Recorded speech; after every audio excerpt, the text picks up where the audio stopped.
Welcome to fresh சமையல். இன்றைக்கி நம்ம பார்க்க போகிறது பலாக்கொட்டை கிரேவி தான். பலாப்பழத்தை விரும்பி சாப்பிடுவோம். அதை சாப்பிட்டுட்டு கொட்டையை தூக்கி தூர போட்டுரும். இந்த கொட்டையை வச்சு ஒரு கிரேவி பண்ணலாம். கொட்டையில் மேலே இருக்கிற தோலெல்லாம் உரித்து எடுத்துட்டு குக்கரில் ஒரு 4லேருந்து 5 விசில் போட்டு எடுத்துருக்கிறேன். அந்த கொட்டை நல்லா வெந்திருக்கான்னு பார்க்குறதுக்கு ஒரு கத்தி வச்சு நம்ம குத்தி பார்த்தாலே தெரிஞ்சிடும். கொட்டை நல்லா வெந்த பிறகு அதை அப்படியே எடுத்து வச்சுட்டு ஒரு சைடு கடாயை அடுப்பில் வச்சுட்டு 2 ஸ்பூன் அளவுக்கு எண்ணெய் விட்டு எண்ணெய் சூடு ஏறினதும் 1 ஸ்பூன் கடுகு வெடித்த பிறகு ஒரு 1/2 ஸ்பூன் அளவுக்கு சோம்பு, கருவேப்பிலை ஆட் பண்ணிக்கிறேன். 2 வத்தலையும் கிள்ளி போட்டுக்கலாம். எல்லாத்தையும் சேர்த்து கொஞ்சம் வறுத்து விட்டுட்டு இது கூட தாளிப்புக்காண்டி சின்ன வெங்காயத்தை கட் பண்ணி ஆட் பண்ணிக்கிறேன். இதையும் சேர்த்து நல்லா மிக்ஸ் பண்ணி விட்டுக்கலாம். பலாக்கொட்டை வாய்வு அப்படின்னு சொல்லிட்டு நிறைய பேர் சாப்பிட மாட்டாங்க. அந்த பலாக்கொட்டையை சுட்டோ இல்லை காரத்தோடோ சேர்த்து நம்ம சாப்பிடும் போது அந்த வாயு பிரச்சனை அதிகமாக இருக்காது. ஆனாலும் ஒரு 10 பல்லு பூண்டை சின்ன சின்னதாக எடுத்து கட் பண்ணி போட்டுக்கிறேன். பெரிய வெங்காயம் 1 அதையும் கொஞ்சம் ரஃப்பாக கட் பண்ணி ஆட் பண்ணிக்கலாம். இந்த பூண்டு வெங்காயம் 2 பச்சை மிளகாய் ஆட் பண்ணிக்கிறேன். வெங்காயம் பூண்டு கொஞ்சம் எண்ணெயில் வதங்குற வரைக்கும் நம்ம வதக்கி விட்டுக்கலாம். பூண்டை தட்டி போடனாலும் நம்ம போட்டுக்கலாம்.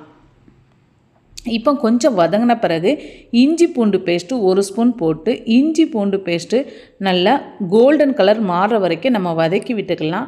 மல்லி இலை ஒரு 2-3 போட்டுக்கிறேன். எல்லாத்தையும் சேர்த்து நல்லா மிக்ஸ் பண்ணி விட்டுட்டு ஒரு தக்காளி கட் பண்ணி வச்சுருக்கிறேன். அதையும் ஆட் பண்ணி விட்டுக்கலாம். தேவையான அளவுக்கு உப்பும் ஆட் பண்ணிக்கலாம். இதெல்லாம் மிக்ஸ் பண்ணி விட்ட பிறகு இது கூட நம்ம மசாலா சேர்த்துக்கலாம். வீட்டிலையே ரெடி பண்ணி வச்சுருந்த குழம்பு மசாலாத்தூள் ஒரு 2 ஸ்பூன் அளவுக்கு ஆட் பண்ணிக்கிறேன். காஷ்மீர் சில்லி ஒரு 1/4 ஸ்பூன் அளவுக்கு ஆட் பண்ணிக்கிறேன்.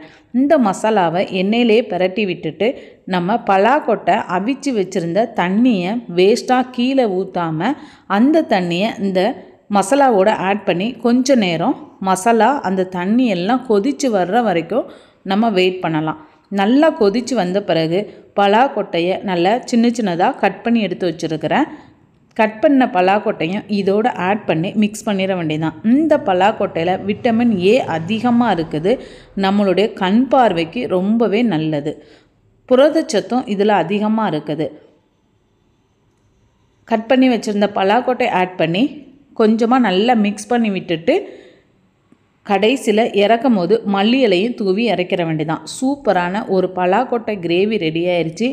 இதை சாதத்தோட சப்பாத்தியோட கூட வச்சு நம்ம சாப்பிட்லாம். சூப்பராக இருக்கும். கடைசியில் தேங்காவை ஜீரகமும் திரித்து அதையும் ஆட் பண்ணி நல்ல மணமாக இருக்கும். ஒரு கிளறி விட்டுட்டு நம்ம இறக்கிற வேண்டியதான். எங்களுடைய சேனல் உங்களுக்கு பிடிச்சிருந்துச்சுன்னா லைக் பண்ணுங்கள், ஷேர் பண்ணுங்கள், சப்ஸ்கிரைப் பண்ணுங்கள். மறக்காமல் பெல் பட்டன் அழுத்தி ஆல் கிளிக் பண்ணிக்கோங்க. நாங்கள் போகிற வீடியோக்கள் அடுத்தடுத்து உங்களுக்கு உடனே வரும்.